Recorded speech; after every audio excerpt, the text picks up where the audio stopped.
Welcome to Burlap Teachers. Enjoy the video. In this video, I will explain how to make butter yellow. To begin, ensure you are using unsalted, uncolored butter as your base. This provides the best canvas for adding color. Start by adding a very small amount of your chosen food coloring, perhaps just 1 or 2 drops.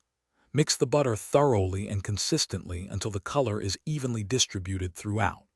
You can always add more color if needed, but it is difficult to remove once added, so proceed with caution. For those preferring natural options, several ingredients can achieve a beautiful yellow.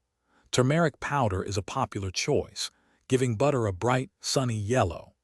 Annatto seed extract, often used in cheeses, delivers a deeper, golden shade.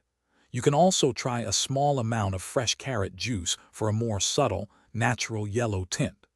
Remember to mix these natural colorings very well to avoid any specks or unevenness in your butter. Customizing your butter's yellow shade is simple with a little patience.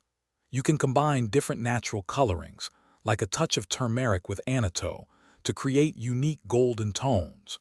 Always add your chosen coloring incrementally, perhaps 1/4 of a teaspoon at a time, mixing thoroughly after each addition. Before coloring your entire batch, test a small portion of butter with the coloring to ensure you achieve your desired intensity and hue. Once your butter is perfectly yellow, proper storage is key to maintaining its freshness and color. Always store your colored butter in an airtight container to prevent it from absorbing other odors in your refrigerator. It will keep well in the fridge for up to 2 weeks, or you can freeze it for several months. Also, be sure to check the description below for a link to the Echo Dot smart speaker and other great deals. Enjoy your beautifully colored butter. Thanks for watching. Consider subscribing if this video helped you.